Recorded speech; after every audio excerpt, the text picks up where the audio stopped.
G'day Australia. Now, the eagle-eyed among you will have noticed in the budget we've invented a new tax, and I'm very proud of it. It's called retrospective tax, and the way it works is this. Normally in Australia, you can only tax things that happen now or things that happen in the future, which is enormously limiting. See, there's a huge amount of past sitting there completely untaxed, just sitting there. So we thought, why not tax that? For example, if you sold a property in 2007, back then, under the laws of 2007, you paid the right tax. You filed the paperwork, you got a letter from the tax office saying well done, and you moved on with your life. Well, bad news. We're going to tax it again under laws we haven't even written yet. That is intergenerational equity.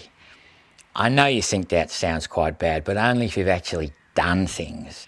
If you've never bought a farm or sold a business or owned anything, you're completely safe. So really this tax it targets a very small group of very suspicious Australians who've been very suspiciously active over the last 20 years. And we are bringing them in line. And what about the pre-1985 capital gains tax exemption, the one the great Bob Hawke promised? Bob looked Australians right in the eye and he said, permanently tax-free forever.